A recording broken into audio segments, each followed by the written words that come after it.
নমস্কার বন্ধুরা, বনির সাথে নানা রান্নায় আপনাদের সকলকে স্বাগত জানাই।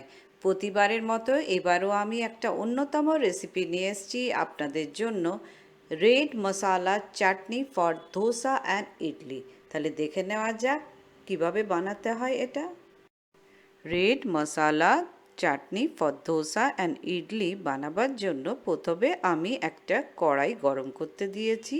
তার মধ্যে আমি 1 টেবিল স্পুন তেল দিয়ে দিয়েছি। তারপর এখানে নিয়েছি রসুন, এখানে 2 টেবিল স্পুন ছোলার ডাল, 2 টেবিল স্পুন হচ্ছে উড়দ ডাল, আর শুকনো লঙ্কা, আর একটা টমেটো চপড, আর অনিয়ন চপড। এগুলো নিয়ে আমি একটা প্লেটে সাজিয়ে রেখেছি। আর তারপর দেখুন, আমি এখানে যেই তেলটা গরম করতে দিয়েছি সেখানে দেখুন আমি ফার্স্টে দিয়ে দিচ্ছি রসুন কুচিগুলো। আর রসুন কুচিগুলো দেখুন ভালো করে দিয়ে দেবো এখানে সব এই রসুনগুলো। তার উপরে দিয়ে দেবো 2 টেবিল স্পুন ছোলার ডালটা। তারপর ছোলার ডালটা দিয়ে নাড়তে থাকবো। দেখুন এইভাবে সুন্দর করে আমি নাড়তে থাকবো। তার মধ্যে আমি উড়দ ডালটা দিয়ে দিলাম। এবারে আমি এইভাবে নাড়তেই থাকবো স্প্যাচুলা দিয়ে। আর আমি অনিয়ন যে চপড করে রেখেছিলাম, মানে যে পেঁয়াজগুলো, সেগুলো আমি মিশিয়ে দিচ্ছি। আর টমেটো চপড সেগুলো মিশিয়ে দিলাম। তারপর একটা স্প্যাচুলা দিয়ে আমি এগুলো সব নাড়তে থাকবো।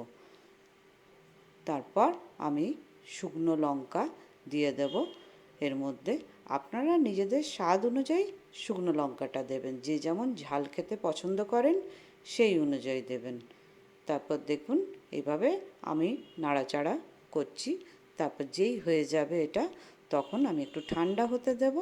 তারপর এটা একটা মিক্সিং গ্রাইন্ডারে আমি এটা পেস্ট করার জন্য নিয়ে নেব। কিন্তু এটা গরম অবস্থায় কোনো মতেই দেবেন না, কারণ অ্যাক্সিডেন্ট হওয়ার চান্স থাকে খুব। তাই ঠান্ডা অবস্থাতেই এটা এইভাবে করে নিতে হবে। তারপর আমি যখন পেস্ট করব তখন একবার খুলে দেখে নেব যে একটু হালকা এটা হয়ে এসছে। তখন আমি এখানে একটু দেখুন দিয়ে দিচ্ছি আমি তেঁতুলের রস। আপনারা চাইলে তেঁতুলের চাটনিও ব্যবহার করতে পারেন। আমি এখানে তেঁতুলের রস দিলাম আর একটু দিলাম লবণ। আপনারা নিজেদের স্বাদ অনুযায়ী লবণটা দেবেন। তারপর আমি আবার এটা ভালো করে পেস্ট করে নিলাম। তারপর একটা ছোট্ট বোলে আমি এটা ঢেলে নিলাম। দেখুন এইভাবে। তারপর আবার কড়াইয়ে গরম করতে দিলাম আর সামান্য একটু তেল নিয়ে নিলাম। 1 টেবিল স্পুনের মতোই নিলে হবে। তারপর এইখানে আমি এই তেলটা মিডিয়াম ফ্লেমে গরম হবে। আর তারপর যখন এই তেলটা ভালো করে গরম হয়ে যাবে, তখন আমি এর মধ্যে কারি পাতা রেখেছি, সেই কারি পাতাগুলো এই তেলটাতে দিয়ে দেব। তার সাথে দিয়ে দেব আমি সর্ষে আর শুকনো লঙ্কা।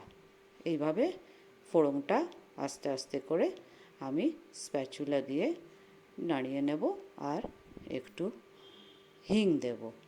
যখন এটা একটু স্প্যাচুলা দিয়ে সরিয়ে তারপর সামান্য একটু হিং মিশিয়ে দেব। দেখুন এখানে 1 পিঞ্চ হিং দিয়ে দিলাম।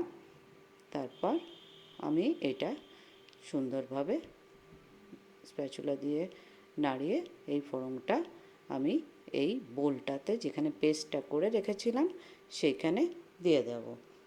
তারপর দেখুন সুন্দর করে এখানে আমি একটা স্পুন দিয়ে এটা একটু নাড়াচাড়া করে নেব। তারপর দেখুন এটা দেখতে কেমন হয়েছে, এবং এটা খেতেও দারুণ হয়। এইটা হেভি টেস্টি লাগে ধোসা বা ইডলি বা যে কোনো ধরনের ওই টাইপের আইটেমের। এটা হচ্ছে দারুণ খেতে লাগে।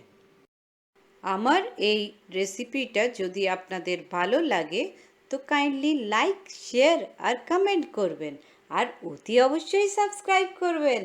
আর যারা সাবস্ক্রাইব করেছেন তাদের অসংখ্য ধন্যবাদ। বেল আইকনটা প্রেস করতে ভুলবেন না কিন্তু, আমার নিত্য নতুন রান্না পাওয়ার জন্য। সুস্থ থাকুন, ভালো থাকুন। Thank you.